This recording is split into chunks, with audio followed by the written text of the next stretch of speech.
BPSC maker के इस नए एपिसोड में आप सभी का स्वागत है। आज के इस वीडियो में 31 मार्च 2023 से संबंधित बिहार करंट अफेयर्स और साथ ही राष्ट्रीय और अंतर्राष्ट्रीय घटनाओं से करंट अफेयर्स के जितने भी प्रश्न बनेंगे संबंधित सारी जानकारी आपको विस्तार पूर्वक दिया जाएगा। जो भी छात्र पहली बार इस श्रृंखला के साथ जुड़े हैं, आपको बता दूं इस श्रृंखला के सारे वीडियो बिहार में आयोजित होने वाले बीपीएससी सहित अन्य सभी प्रतियोगी परीक्षाओं के दृष्टिकोण से समान रूप से उपयोगी है। निश्चित तौर पर इस श्रृंखला को फॉलो करने का फायदा आपको एग्जाम में मिलेगा। रही बात यहाँ पर इस श्रृंखला के पीडीएफ फाइल की, तो डेली बेसिस पर जो करंट अफेयर्स का नोट्स तैयार होता है, आप बीपीएससी मेकर ऐप के माध्यम से ये डेली बेसिस वाला पीडीएफ को निःशुल्क डाउनलोड कर सकते हैं।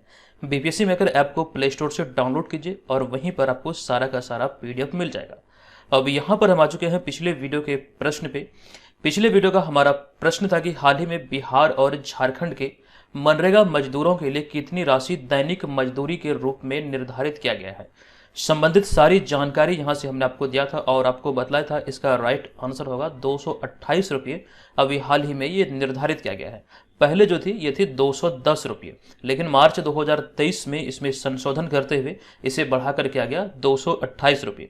सर्वाधिक दैनिक मजदूरी ये हरियाणा में है। हालांकि इसकी कंप्लीट जानकारी हमने विस्तार पूर्वक पिछले वीडियो में दिया था। निश्चित तौर पर अगर आप डेली बेसिस पर इस श्रृंखला को फॉलो करेंगे तो कहीं ना कहीं आप करंट अफेयर्स की दिशा में एक अच्छी पकड़ बना पाएंगे। तो वीडियो के साथ रेगुलर बने रहें, रेगुलर रहने से फायदा आप लोगों को निश्चित मिलेगा। अब यहाँ पर हम आ चुके हैं आज के इस वीडियो के पहले प्रश्न पे। बिहार करंट अफेयर्स के दृष्टिकोण से महत्वपूर्ण प्रश्न है। प्रश्न के निम्नलिखित में से किस राज्य के जल जीवन हरियाली अभियान को अवार्ड ऑफ एक्सीलेंस से हाल ही में सम्मानित किया गया है। तो जल जीवन हरियाली अभियान संबंधित है बिहार सरकार से, बिहार से। तो ऐसे में ऑप्शन नंबर डी यहाँ पर इस प्रश्न का राइट आंसर होगा। इस अभियान को भी हाल ही में अवार्ड ऑफ एक्सीलेंस से सम्मानित किया गया। इस प्रश्न की संबंधित जानकारी की बात करें तो आपको नोट करना है कि बिहार सरकार की महत्वाकांक्षी योजना जल जीवन हरियाली अभियान को नई दिल्ली में सीएसआई अर्थात कंप्यूटर सोसाइटी ऑफ इंडिया की तरफ से आयोजित कार्यक्रम में अवार्ड ऑफ एक्सीलेंस से सम्मानित किया गया है।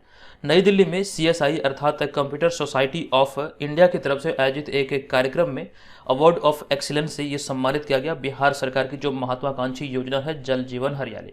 इसके बारे में हालांकि हम लोग विस्तार से बात करेंगे। इसी में हमारा अगला पॉइंट है कि प्रत्येक वर्ष ई गवर्नेंस के क्षेत्र में उत्कृष्ट योगदान देने वाली परियोजना को यह पुरस्कार दिया जाता है।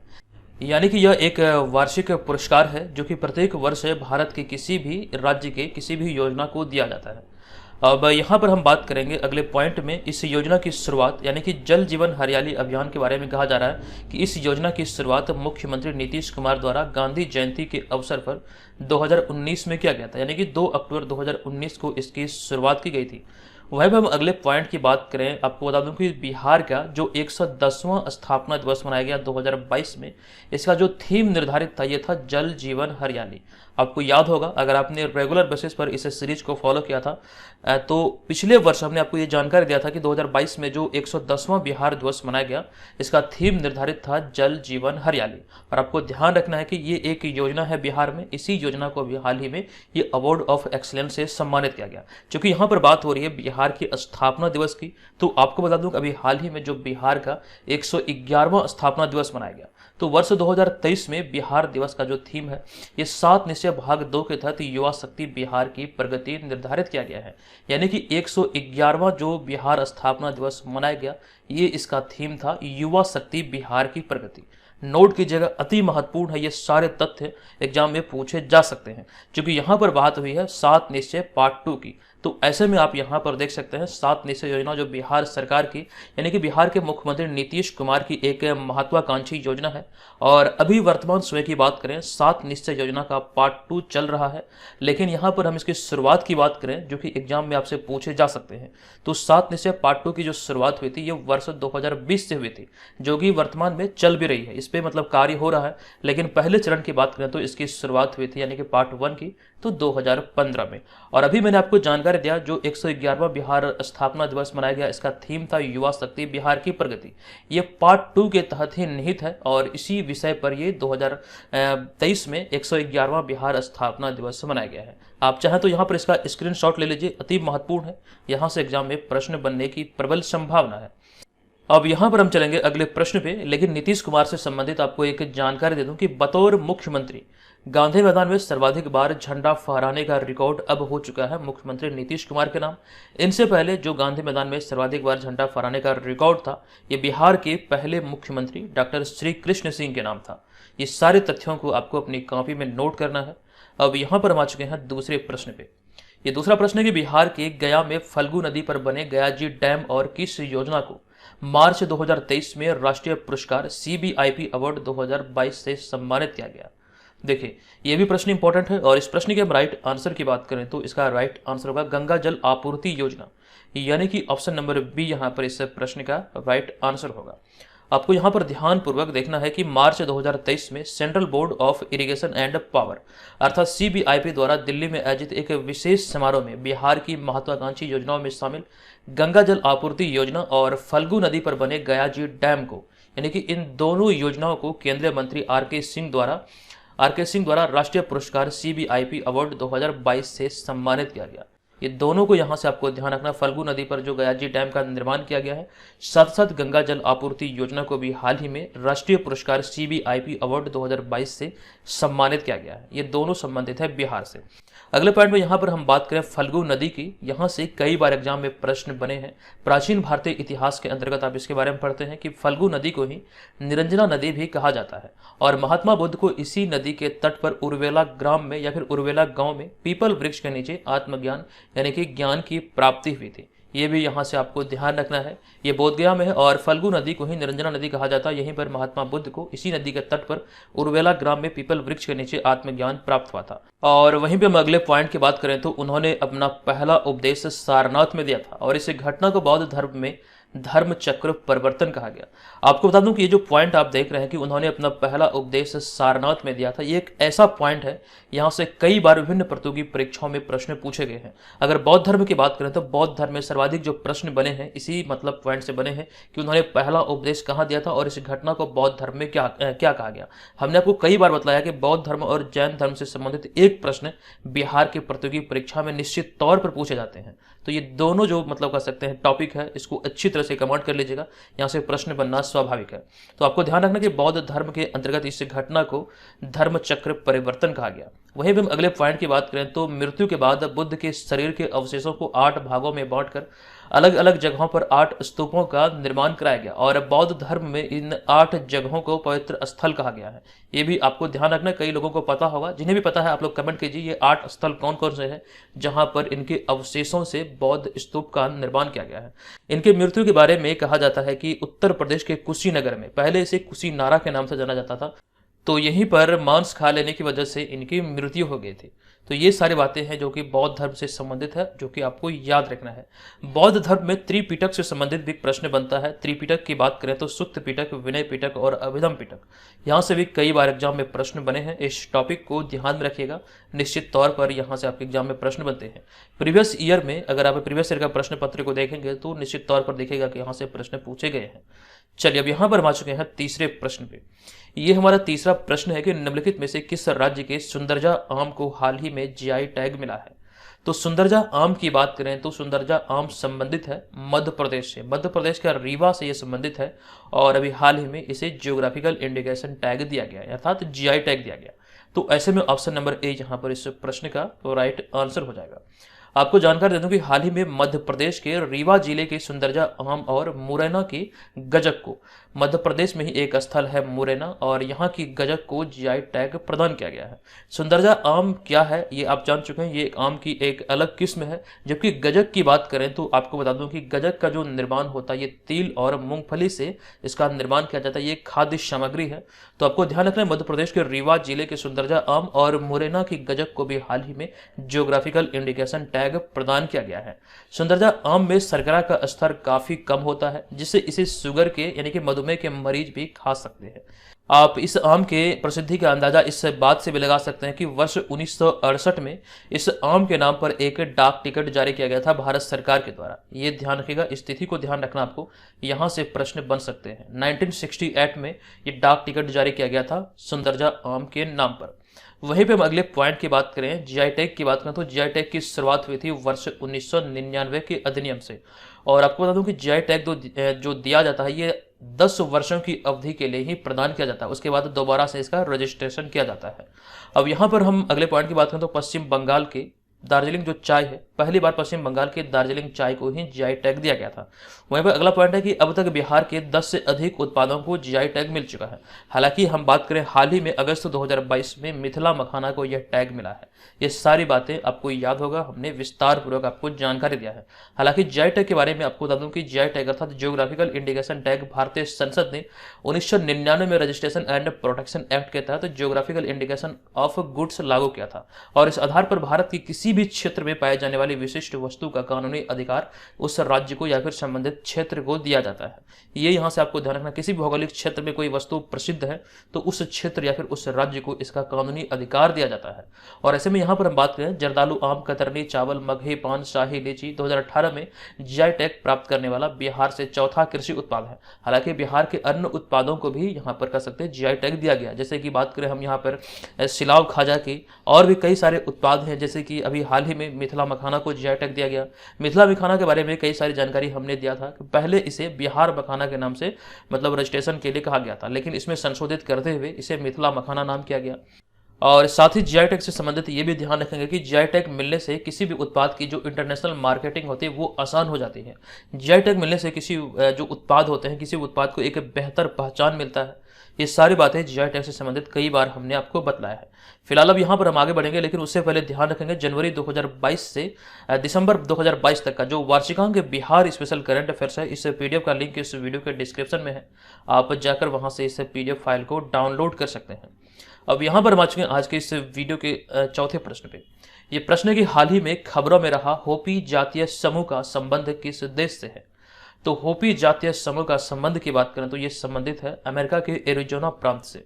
तो ऑप्शन नंबर डी यहाँ पर इस प्रश्न का राइट आंसर हो जाएगा। आपको यहाँ पर जानकारी दे दूं कि होपी एक मूल अमेरिकी जातीय समूह है जो कि मुख्य रूप से अमेरिका के उत्तरी पूर्व एरिजोना प्रांत में रहते हैं। दरअसल होपी लोगों का संगठन ब्लैक मेसा ट्रस्ट अर्थात बीएमटी को हाल ही में अंतर्राष्ट्रीय विज्ञान समिति द्वारा वाटर एंड हेरिटेज शील्ड से सम्मानित किया गया है, जिस वजह से ये होपी समुदाय अभी हाल ही में खबरों में है। आपको ध्यान रखना ये अमेरिका के उत्तर पूर्व एरिजोना प्रांत के मूल रूप से निवासी है। चूंकि यहाँ पर बात हो रही है अमेरिका की, तो अमेरिका से संबंधित कुछ जानकारी यहाँ पर हमने शामिल किया है कि हाल ही में लिखित पुस्तक the light we carry overcoming in uncertain times की लेखिका 44वें वो पूर्व अमेरिकी राष्ट्रपति बराक ओबामा की पत्नी मिशेल ओबामा है। इस बुक का नाम यहाँ से ध्यान रखेगा, इस बुक का नाम है the light we carry overcoming in uncertain time. आपको ध्यान रखना कि जो अमेरिकी राष्ट्रपति हैं, 44वें अमेरिकी राष्ट्रपति बराक ओबामा की पत्नी मिशेल ओबामा इस पुस्तक की लेखिका है। और बात करें वर्तमान समय की, तो वर्तमान में जो अमेरिका के राष्ट्रपति हैं जो बाइडेन, ये 46वें राष्ट्रपति हैं, जबकि 45वें राष्ट्रपति कौन थे, ये थे डोनाल्ड ट्रंप। ये सारी बातें आपको ध्यान रखना है। वहीं पे हम अगले पॉइंट की बात करें तो वर्ल्ड एथलेटिक्स चैंपियनशिप 2022 का आयोजन पिछले वर्ष अमेरिका में ही हुआ था और यहाँ पर नीरज चोपड़ा जो कि हरियाणा के रहने वाले हैं, यहाँ पर भी घायल हो गए थे, जिस वजह से ब्रिटेन के बर्मिंघम में जो राष्ट्रमंडल खेल आयोजित हुआ वहां पर वे भाग लेने में असक्षम रहे। ये जानकारी भी हमने आपको दिया था। अगले पॉइंट की बात करें तो संयुक्त राज्य अमेरिका ने हाल ही में 30 वर्षों के बाद सोलोमन द्वीप में अपना दूतावास खोला है। ये पॉइंट ध्यान रखिएगा, अमेरिका ने भी हाल ही में 30 वर्षों के बाद सोलोमन द्वीप में अपना नया दूतावास खोला है। ये प्रश्न है कि भारतीय क्रिकेट कंट्रोल बोर्ड अर्थात बीसीसीआई ने साल 2022-23 के लिए सालाना अनुबंध का ऐलान किया है। बताएं कि इस संबंध में कौन सा कथन सत्य नहीं है। यानी कि यहाँ पर आपको जो प्रश्न पूछा गया है, आपको बता दूं कि भारतीय क्रिकेट कंट्रोल बोर्ड जो कि बीसीसीआई ने अगले एक वर्ष के लिए 2022-23 के लिए भारतीय क्रिकेटरों के लिए जो सालाना राशि का या फिर सालाना अनुबंध का ऐलान किया, जो कैटेगरी उन्हें प्रदान की गई, इसी से संबंधित ये प्रश्न है और पूछा गया कि कौन सा कथन सत्य नहीं है। यानी कि हमें असत्य कथन की पहचान करना है। बात करें यहाँ पर विकल्प के आधार पर, तो विकल्प में हमारा है विराट कोहली, तो विराट कोहली को ग्रेड A+ प्रदान किया गया, ये कथन बिल्कुल सत्य है। बात करें केएल राहुल की, तो केएल राहुल को ग्रेड B में रखा गया, ये भी सत्य है। जबकि बात करें हम यहाँ पर रोहित शर्मा की, तो रोहित शर्मा को ग्रेड A+ प्रदान किया गया है, तो ये कथन यहाँ हमारा सत्य हो जाएगा क्योंकि ये कथन गलत था। और वहीं पे बात करें ईशान किशन की, तो ईशान किशन को C+ में नहीं रखा गया बल्कि सिर्फ ग्रेड C में रखा गया है। तो हमें असत्य कथन की पहचान करना था, दो कथन असत्य है, C और D। तो फाइनल आंसर बनेगा बीपीएससी के दृष्टिकोण से उपयुक्त में से एक से अधिक, अर्थात विकल्प नंबर E यहाँ पर इस प्रश्न का राइट आंसर हो जाएगा। अब यहाँ पर इसकी विस्तृत जानकारी मैं आपको देने वाला हूँ। तो जैसे कि यहाँ पर हम बात करें ग्रेड ए प्लस की, तो सालाना अनुबंध के आधार पर जितने भी खिलाड़ी इसमें शामिल होंगे 7 करोड़ की राशि प्रदान की जाएगी। तो बीसीसीआई ने जो सालाना अनुबंध किया है वर्ष 2022-23 के लिए, इसमें रोहित शर्मा, विराट कोहली, जसप्रीत बुमराह और रविंद्र जडेजा को रखा है। कुल मिला के ग्रेड ए प्लस में 4 खिलाड़ियों को स्थान दिया गया है और इन 4 खिलाड़ियों में से जो रविंद्र जडेजा का आप यहाँ पर नाम देख रहे हैं, पहली बार ये ग्रेड ए प्लस में इन्हें शामिल किया गया है। ये यहाँ से आपको नोट कर लेना है। बात करें यहाँ पर हम ग्रेड ए की, तो ग्रेड ए के खिलाड़ियों के लिए 5 करोड़ की राशि सालाना तौर पर निर्धारित की गई है। इनमें हार्दिक पांड्या, आर अश्विन, मोहम्मद शमी, ऋषभ पंत और अक्षर पटेल शामिल है। बात करें ग्रेड बी की, जिनमें की 3 करोड़ की राशि निर्धारित की गई है या फिर निश्चित की गई है। इसमें चेतेश्वर पुजारा, केएल राहुल, मोहम्मद सिराज, सूर्य कुमार यादव, शुभमन गिल और श्रेयस अय्यर शामिल है। बात करें यहाँ पर हम ग्रेड सी की, तो जिसमें कि 1 करोड़ की सालाना राशि निर्धारित है। इसमें उमेश यादव, शिखर धवन, शार्दुल ठाकुर, ईशान किशन, दीपक हुडा, युजवेंद्र चहल, कुलदीप यादव, वाशिंगटन सुंदर, संजू सैमसन, अर्शदीप सिंह और केएस भरत शामिल है। ये यहाँ से आपको ध्यान रखना है, केएस भरत भी इसमें शामिल है। तो ये सारी बातें आपको ध्यान रखना, यहाँ से निश्चित तौर पर आपके एग्जाम में प्रश्न पूछे जा सकते हैं। उसी चीज़ को यहाँ पर हमने इस स्लाइड में अच्छे से लिखा है, आप चाहें तो इसका स्क्रीनशॉट ले लीजिए। यहाँ से एग्जाम में प्रश्न बनना स्वाभाविक है, मुझे ऐसा प्रतीत हो रहा है। चूंकि यहाँ पर बात हो रही है क्रिकेट की, तो आप सभी जानते हैं कि अभी हाल ही में WPL अर्थात विमेंस प्रीमियर लीग 2023 सीजन 1 आयोजित हुआ था और इस सीजन 1 से संबंधित जो भी एक्सपेक्टेड प्रश्न है, जहां से आपके एग्जाम में प्रश्न बन सकते हैं, वो सारी की सारी जानकारी यहाँ पर लिखी गई है। हालांकि इसके बारे में विस्तृत जानकारी हमने आपको दिया था, जो भी नहीं देख पाए हैं आप यहाँ पर इसका स्क्रीनशॉट ले लीजिए, जरूर से अपनी कॉपी में नोट कीजिएगा। यहाँ से आपके एग्जाम में निश्चित तौर पर प्रश्न बनेंगे। हालांकि IPL की बात करें तो IPL की शुरुआत कब हुई थी, यहाँ से प्रश्न एग्जाम में बनते हैं। IPL की जो स्थापना हुई थी भले 2007 में हुई थी, लेकिन इसका जो पहला टूर्नामेंट था ये वर्ष 2008 में खेला गया था। IPL की बात करें तो भारत में एक ये T20 क्रिकेट लीग है और 2022 में जो ये आयोजित हुआ ये इसका 15वां संस्करण था। जबकि बात करें हम 2023 का जो IPL अब आयोजित होने वाला है, ये इसका कह सकते हैं 16वां संस्करण होगा। यहाँ से आप लोग नोट कर लेंगे, ये इसका 16वां संस्करण आयोजित होना है। वर्ष 2022 का जो प्रीमियर था ये गुजरात टाइटंस ने अपने नाम किया था और गुजरात टाइटंस के कप्तान की बात करें तो हार्दिक पांड्या है। गुजरात टाइटंस पहली बार IPL में 2022 में भाग लिया था और पहले सीजन में ही इन्होंने खिताब को अपने नाम किया। 2022 के उपविजेता की बात करें तो राजस्थान रहा था, जबकि 2008 में जो पहली बार जो IPL खेला गया था इसका विजेता रहा था कौन, तो राजस्थान इसका विजेता रहा था। ये बातें भी यहाँ से आपको ध्यान रख लेना है। बात करें वर्तमान चैंपियन की, तो गुजरात टाइटंस वर्तमान चैंपियन है। सर्वाधिक बार IPL का खिताब को अपने नाम किया है मुंबई इंडियंस ने। चूंकि बात हो रही क्रिकेट की, तो क्रिकेटरों द्वारा जो लिखित प्रमुख पुस्तकें हैं उनके बारे में यहाँ पर जानकारी दिया गया जो कि अति महत्वपूर्ण है। सनी डेज के लेखक हैं Sunil Gavaskar, stargazing the player in my life के लेखक हैं Ravi Shastri, playing it my way के लेखक हैं सचिन तेंदुलकर, 281 एंड बियॉन्ड के लेखक हैं VVS Laxman, a century is not enough के लेखक हैं Sourav Ganguly, winning the inner battle के लेखक हैं Shane Watson, the test of my life from cricket to cancer and back के लेखक हैं युवराज सिंह। अब यहाँ पर हम आगे बढ़ेंगे, लेकिन उससे पहले आपको एक जानकारी दे दूं, जितने भी छात्र घर बैठे रहकर 69वें बीपीएससी एग्जाम की तैयारी में लगे हैं, तो इस एग्जाम को लेकर के जो बीपीएससी मेकर ऐप पर टेस्ट सीरीज शुरू किया गया, आप लोग से जरूर ज्वाइन कीजिए। निश्चित तौर पर यहाँ पे आप अपनी तैयारी का सही आकलन कर पाएंगे। टेस्ट सीरीज जो मिलेगा ये फुल लेंथ प्रैक्टिस सेट होगा, सभी प्रश्नों का समग्र विश्लेषण आपको इसमें मिलेगा, साथ साथ इसका PDF फाइल भी उपलब्ध कराया जाएगा। ये तमाम जो चीजें हैं वो आपको बीपीएससी मेकर ऐप पर जो 69वें बीपीएससी वाला कोर्स है वहीं पर ये तमाम चीजें मिलने वाली। इसमें आपका बिहार जीके का पूरा तैयारी हो जाएगा, सिलेबस आधारित नोट्स होंगे, करंट अफेयर्स का पूरा पैकेज होगा, बीपीएससी का प्रीवियस ईयर पेपर आदि इसमें सारा का सारा चीजें इंक्लूड है। आपको यहाँ पर एक जानकारी दे दूं कि इस ऑफर का लाभ लेने के लिए बीपीएससी मेकर ऐप को प्ले स्टोर से डाउनलोड कीजिए। जब आप इस 69वें बीपीएससी वाले कोर्स को परचेज करेंगे तो वहां पर आपको कूपन कोड इस्तेमाल करना BM100 का। ध्यान रखेंगे ये ऑफर आपके लिए लागू है 1 अप्रैल 2023 तक। तो जितने भी छात्र घर बैठे रहकर बीपीएससी एग्जाम की तैयारी में लगे हैं, निश्चित तौर पर यह कोर्स आपके लिए बहुत उपयोगी रहेगा। तो BM100 कूपन कोड का इस्तेमाल करके आप इस कोर्स को बीपीएससी मेकर ऐप पर जरूर ज्वाइन करें। इसी में आपका तमाम चीज इंक्लूड है, जिसके माध्यम से आपकी तैयारी बेहतर होने वाली है। चूंकि यहाँ पर अगर हम बात करें टेस्ट सीरीज की, तो इसी कोर्स में आपका टेस्ट सीरीज भी इंक्लूड है। टेस्ट सीरीज की जो शुरुआत हुई है, आपको ध्यान रखना है, इसके अंतर्गत जो प्रैक्टिस पेपर 2 है ये आपको मिलेगा 2 अप्रैल 2023 को। ये एक साप्ताहिक पेपर है, प्रत्येक संडे को ये आपको दिया जाता है। तो जो भी छात्र इच्छुक हैं इसे जरूर ज्वाइन कीजिएगा और अपनी तैयारी का सही तरीके से आकलन कीजिएगा, अपनी तैयारी को एक नई दिशा दीजिएगा। अब यहाँ पर हम आ चुके हैं अगले छठे प्रश्न पे। ये छठा प्रश्न है कि भोपाल मध्य प्रदेश में आयोजित अंतर्राष्ट्रीय निशानेबाजी खेल महासंघ यानी कि ISSF विश्व कप राइफल पिस्टल प्रतियोगिता 2023 के संबंध में कौन सा कथन गलत है। हमें गलत कथन की पहचान करना है। विकल्पों के आधार पर देखेंगे, इसमें भारत कुल 7 पदक जीते, ये कथन बिल्कुल हमारा सत्य है। हमें पहचान करना है कौन सा कथन गलत है। दूसरा पॉइंट हमारा है कि भारत दूसरे स्थान पर रहा, ये भी कथन सत्य है। चीन शीर्ष स्थान पर रहा, ये भी कथन सत्य है। जबकि भारत शीर्ष पर रहा, ये कथन असत्य है और हमें असत्य की ही पहचान करना था। कौन सा कथन गलत है, यही कथन गलत है, यानी कि ऑप्शन नंबर डी यहाँ पर इस प्रश्न का हमारा फाइनल आंसर होगा।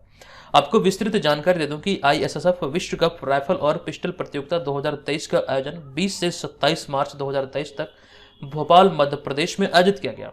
और इसी प्रतियोगिता की बात करें तो इस प्रतियोगिता में भारत 1 स्वर्ण अर्थात 1 गोल्ड, 1 रजत अर्थात 1 सिल्वर और 5 कांस्य अर्थात 5 ब्रॉन्ज, कुल मिला के 7 पदकों के साथ पदक तालिका में दूसरे स्थान पर रहा। भारत की यहाँ पर बात किया जा रहा है, भारत 1 स्वर्ण, 1 रजत और 5 कांस्य, कुल मिला के 7 पदकों के साथ पदक तालिका में दूसरे स्थान पर रहा।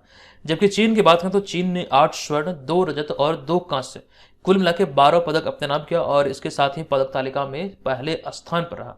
जबकि तृतीय स्थान की बात करें तो तृतीय स्थान पर जर्मनी रहा। जर्मनी ने 1 स्वर्ण, 1 रजत और 1 कांस्य, कुल मिला के 3 मेडल जर्मनी के नाम रहा और पदक तालिका में ये तीसरे स्थान पर रहा।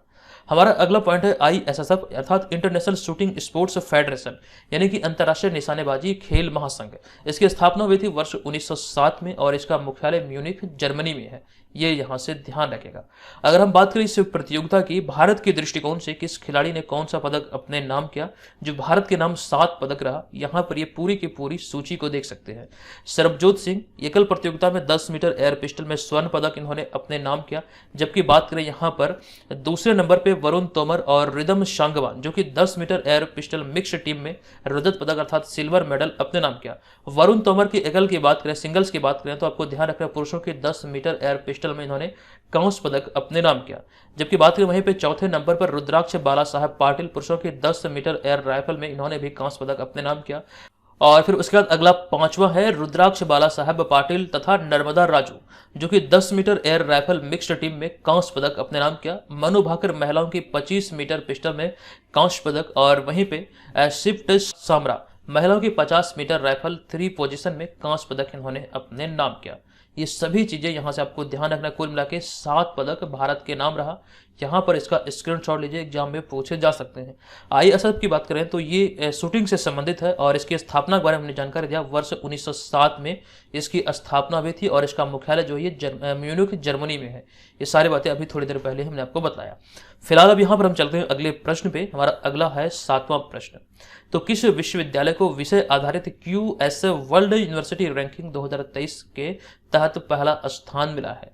प्रश्न को एक बार ध्यान से पढ़िएगा। यहाँ पर एक शब्द का प्रयोग किया गया, विषय आधारित QS वर्ल्ड यूनिवर्सिटी रैंकिंग। विषय आधारित QS वर्ल्ड यूनिवर्सिटी रैंकिंग 2023 की बात करें तो इसमें पहले स्थान पर रहा अमेरिका का मैसाचुसेट्स इंस्टीट्यूट ऑफ टेक्नोलॉजी यानी कि MIT इसमें पहले स्थान पर रहा है। जबकि बात करें हम यहाँ पर इस प्रश्न के एक्सप्लेनेशन की तो आपको ध्यान रखना, यूनाइटेड किंगडम की एक संस्था QS द्वारा प्रत्येक वर्ष विषय के आधार पर विश्व के विश्वविद्यालयों की एक रैंकिंग जारी करती है। इस रिपोर्ट के आधार पर आपको ध्यान रखना कि अमेरिका का मैसाचुसेट्स इंस्टीट्यूट ऑफ टेक्नोलॉजी पहले स्थान पर है, जबकि इसके बाद क्रमशः यूके का कैम्ब्रिज विश्वविद्यालय तथा अमेरिका का स्टैनफोर्ड विश्वविद्यालय का स्थान है, यानी कि क्रमशः दूसरे और तीसरे स्थान पर। ये यहाँ से ध्यान रखें। बात करें भारत के दृष्टिकोण से तो Saveetha institute of medical and technical science जो कि दंत चिकित्सा कार्यक्रम वर्ग में इस कैटेगरी में विश्व स्तर पर 13वीं रैंक प्राप्त करने वाले भारतीय संस्थानों में सर्वश्रेष्ठ प्रदर्शन करने वाला संस्थान है। इसमें भारतीय दृष्टिकोण से देखें तो भारत में सबसे पहला स्थान हासिल किया Saveetha institute of medical and technical science ने। और बात करें ओवरऑल पूरे इस रैंकिंग के आधार पर पूरी दुनिया का जो विश्वविद्यालय का जो सूची जारी हुआ इसके आधार पर पूरी दुनिया में ये 13वां रैंक हासिल किया है। लेकिन भारतीय के दृष्टिकोण से देखें तो अगले स्लाइड में यहाँ पर हमने पूरा का पूरा ब्यौरा आपके सामने रखा है कि Saveetha institute of medical and technical science जो कि दंत चिकित्सा कार्यक्रम में विश्व स्तर पर 13वीं रैंक हासिल की है। भारत की दृष्टिकोण से देखें तो भारत में ये शीर्ष स्थान पर रहा है। ये यहाँ पर आप लोग नोट कर लेंगे, भारत में इसे स्थान मिला शीर्ष। और वहीं पे हम बात करें यहाँ पर IIT कानपुर की, तो इलेक्ट्रिकल इंजीनियरिंग में 87वें स्थान पर रहा पूरे विश्व में। IIT मद्रास में पेट्रोलियम इंजीनियरिंग में 21वें स्थान पर, IIT बॉम्बे गणित में 92वें स्थान पर, IIT दिल्ली इलेक्ट्रिकल इंजीनियरिंग में 49वें स्थान पर रहा, जबकि जवाहरलाल नेहरू विश्वविद्यालय समाजशास्त्र में 68वें स्थान पर रहा है। ये सभी को यहाँ से ध्यान रख लेना है। इस रिपोर्ट की बात करें तो दो यहाँ पर अहम जानकारी हमने शामिल किया है कि रिपोर्ट के अनुसार इस वर्ष दुनिया के टॉप 100 कोर्सेज में 44 भारतीय प्रोग्राम्स ने जगह बनाई है, जो कि पिछले साल इसकी संख्या 35 थी। इस वर्ष इसमें बढ़ोतरी हुआ है। अब इसमें आपको ध्यान रखना है कि जो टॉप 100 कोर्सेज है पूरे दुनिया में, इसमें 44 भारतीय कोर्सेज को शामिल किया गया है। और इसके अतिरिक्त एक पॉइंट यहाँ पर यह है कि चीन में 21.9% सुधार के बाद भारत एशिया में दूसरा सबसे बेहतर देश है, जिसके समग्र प्रदर्शन में वर्ष दर वर्ष 17.2% सुधार हुआ है। ये भी आंकड़े यहाँ से आपको ध्यान रखना। एशिया में चीन के बाद भारत दूसरा ऐसा देश बना है जिसमें वर्ष दर वर्ष समग्र प्रदर्शन में बेहतर सुधार हुआ है। और आपको ध्यान रखना 17.2% का सुधार हुआ है। चीन के बाद दूसरे स्थान पर है भारत। चलते यहाँ पर हम अगले प्रश्न पे। हमारा अगला 8वां प्रश्न है कि दुनिया का पहला 3D मुद्रित अर्थात 3D प्रिंटेड रॉकेट कौन सा है जो हाल ही में सफलतापूर्वक लॉन्च किया गया। यहाँ पर इस प्रश्न का हमारा राइट आंसर हो जाएगा यहाँ पर ऑप्शन नंबर ए, यानी कि टेरान 1। लेकिन यहाँ पर कुछ जानकारी है जो कि आपको ध्यान रखना है कि दुनिया का पहला 3D प्रिंटेड रॉकेट टेरान 1 को 22 मार्च 2023 को सफलतापूर्वक लॉन्च किया गया। हालांकि आपको ध्यान रखना है, यहाँ पर कुछ जानकारी और भी है। यह तीसरे प्रयास में सफलतापूर्वक लॉन्च तो हुआ, लेकिन कक्षा में स्थापित करने में यह असफल रह गया।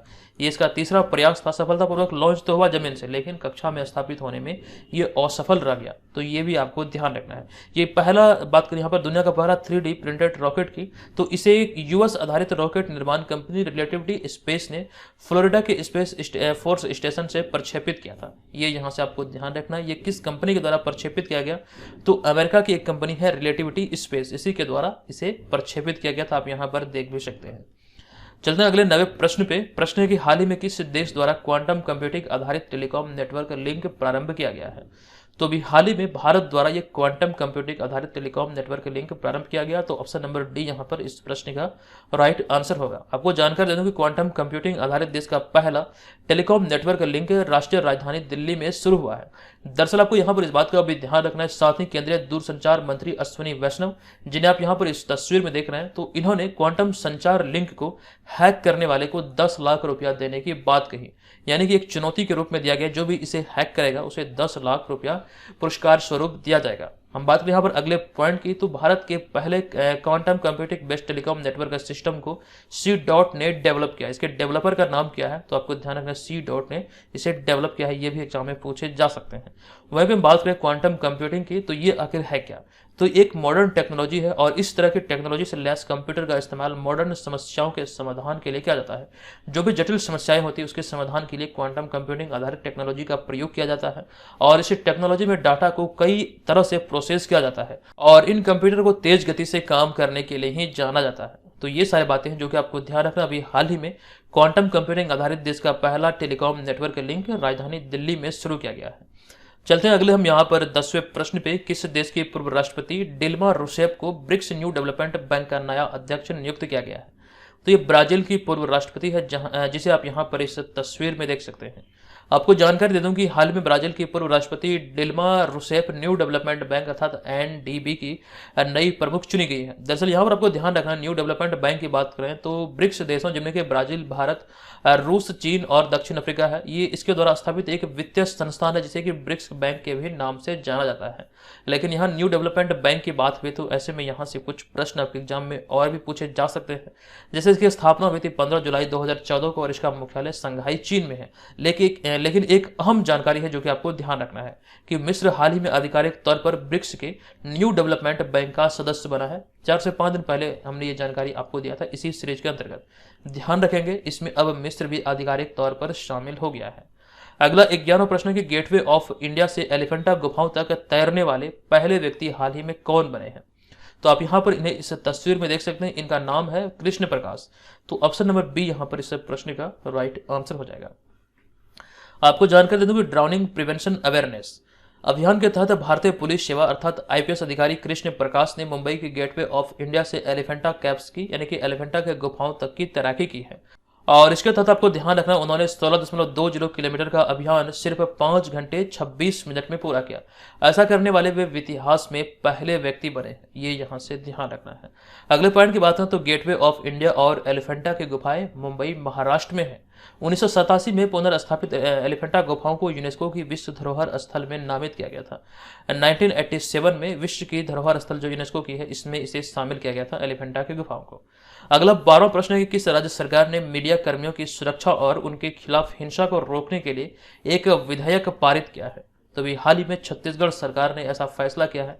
तो ऑप्शन नंबर डी यहाँ पर इस प्रश्न का राइट आंसर हो जाएगा। आपको जानकारी दे दूं कि छत्तीसगढ़ विधानसभा ने मीडिया कर्मियों की सुरक्षा और उनके खिलाफ हिंसा को रोकने के लिए एक विधेयक पारित किया है। दरअसल इसका उद्देश्य मीडिया कर्मियों का व्यापक वर्गीकरण करना और उन्हें बेहतर सुरक्षा प्रदान करना है। इसको लेकर भी हाल ही में छत्तीसगढ़ सरकार की एक पहल है जो कि आपको ध्यान रखना है। इसका राइट आंसर हो जाएगा ऑप्शन नंबर डी।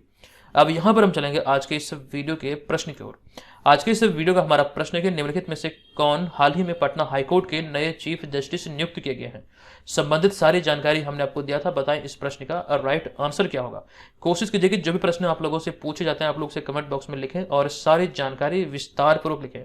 और जो जानकारी हमने आपको टेस्ट सीरीज से संबंधित दिया आप लोग से जरूर ज्वाइन कीजिए। यह टेस्ट सीरीज आपको बीपीएससी मेकर ऐप पर इसी कोर्स में उपलब्ध है। आप यहाँ पर ज्वाइन कीजिए, निश्चित तौर पर यहाँ से आपको हेल्प होगी। तो दोस्तों आज के इस वीडियो में इतना ही, लेकिन एक बात यहाँ पर यह ध्यान रखिएगा, जब इस कोर्स को आप ज्वाइन कीजिएगा कूपन कोड आपको इस्तेमाल करना है BM100, तो यहाँ पर आपको ऑफर का लाभ मिल जाएगा। चलिए मिलेंगे नेक्स्ट वीडियो में, तब तक के लिए धन्यवाद। जय हिंद।